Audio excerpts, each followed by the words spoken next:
This is a documentary about how likely the zombie apocalypse is to happen. And this can logically happen. It would just take a few different mutations of a few different things. But we are not exactly sure if they will take hold and actually mutate. And later we'll hear some more opinions about what people think about the zombie apocalypse. The main three ways as of right now that could mutate and change to start the zombie apocalypse, there's three of them right now: mad cow disease, airborne rabies, and the zombie fungus.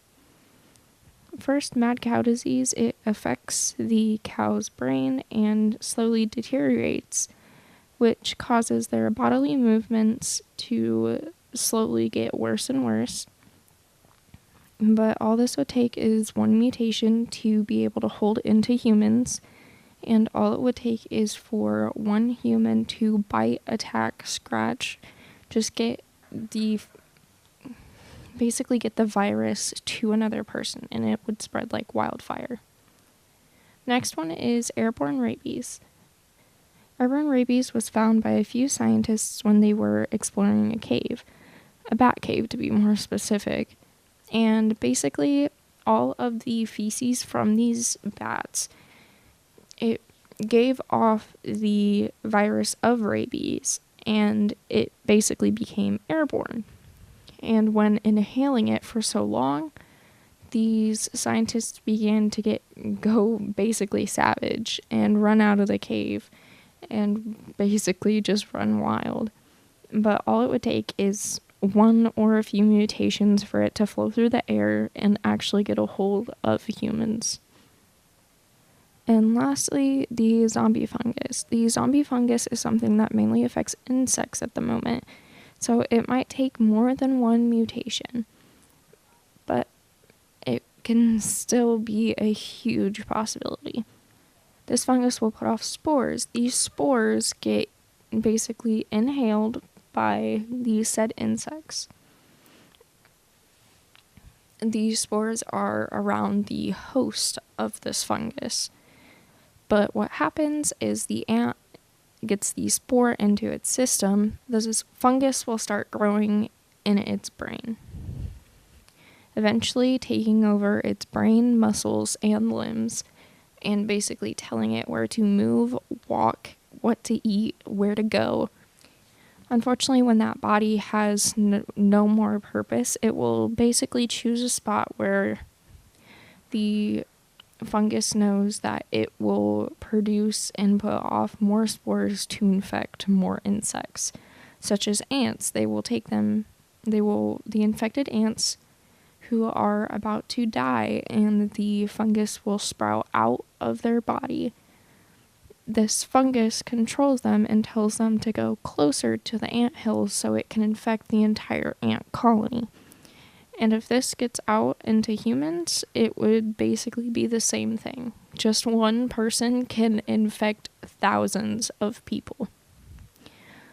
But now let's hear a little bit from others. What do you think would cause the zombie apocalypse? How do I think the zombie apocalypse were to happen naturally? So do you mean like the beginnings of the virus, or do you mean as it would progress and we would have the beginning of a movie? How it would actually become. Oh. The very beginning. What would basically start it. Sure. The zombie apocalypse would begin in a very simple way with a germ, a virus that has cerebral processes to it that would legit take over your brain, and these already exist in different animal species. It's super creepy that we are legit 2-3 steps away from a Hollywood blockbuster movie being a real disease in the form of what we would call zombies. So there are certain animal species that already have viruses that attack their central nervous system, their brain cortex, their nerve centers. And in a lot of ways, they take over muscle function, controls behaviors, they influence. So it's not that far of a stretch to say that one of these diseases, one of these viruses, would simply adapt to the human system. If you really think about it, we are not all that different from our animal counterparts. We have flesh, bones, synapses that happens in our brain. It would be simply as transmitting that disease, those viruses, to the human body, and then the virus determining, hey, I want to make this my place that I take over. So I don't think it's a matter of how this is going to happen or the mechanics of it's happening. I think it's only a question of when, to be honest. Yeah. The comparison that I always draw is like we get worried in the fall around flu season. And we even have names for, oh, it's the bird flu. Oh, it's the swine flu. Oh, it's this variation of one that bats traditionally carry. And all of a sudden, it's cross-species. Diseases have totally done this before. It's cross-species, and it was in one animal kingdom, and now it's in another. Granted, the zombie viruses that I know about aren't like super widely well known. They're not like the flu. They're much less common as diseases, but they do exist in nature. So it would be one of those things that something flips a switch in one of these viruses, and all of a sudden, instead of attacking ants or monkeys or this one little chunk of animal population, all of a sudden now it's got the whole world of humans to go after. It's freaky to think about. Because there's one specific one that it's just a small spot. It's a small spot, but if it does get out, it would be terribly deadly. Yeah. It would be very deadly. But I legit think that when the zombie apocalypse happens, that it'll genuinely take about a month from patient zero, whoever gets it the first time when the virus evolves enough to take over human system. And at first, there will be probably a very isolated incident, an island, a small country, a small neighborhood or something like that, where for the most part, people aren't sure what's going on. They treat it like a fever. They treat it like malaria. They treat it down the lines of, rabies. They won't necessarily attribute it right away to zombification or whatever the scientific term will be, or the disease will be named at that time. And at first, there'll be caretakers. It'll be the small group of people, probably the family of the individual, who will be kind of captured in this little world. Odds are they'll exercise restraint. They'll tie them down. They'll take them to the local hospital, and that's where kind of the news will stay. And then magic. One person gets a scratch, one person gets a scrape, and it transfers from the patient zero to an immediate small population. And go from there, that small population, someone boards a plane, someone travels a little bit, they're feeling a little feverish. Next thing you know, a whole community and a little pocket shows up someplace else, and that community spreads. And by the time it hits the news, by the time it's well aware of what's actually happening, it will have hit a kind of this weird tipping point where it's not just an individual little cluster of family or people. It'll be a community and probably some outlying skirts, and it'll be or outskirts where you won't be able to track the individuals anymore. There's just going to be too many, especially in the time frame that those individuals then showing symptoms of their own start to distribute the virus, let's put it that way, where all of a sudden it goes from 5, 6 people to 100 to 200 people very, very quickly. And that's where danger happens, because 200 people moving around, it's like herding cats. It's going to get freaky really fast. Honestly, I think it's going to start somewhere in Asia. It could be north, south, east, west, somewhere in Asia. I think that's where it's going to break out, for sure.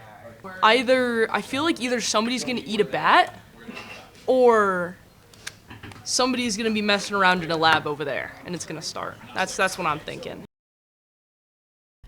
I would assume some sort of bacteria, virus, or fungus, something like that, because in the animal kingdom there already are zombies, quote unquote. Of some sorts. Pretty sure there's a species of fungus that I'm pretty sure that there's like a species of fungus that can sort of reanimate snails and stuff like that. And they're like I don't know what they're called, but their little head things grow a ton. I'd say that is probably the most likely cause of zombie apocalypse.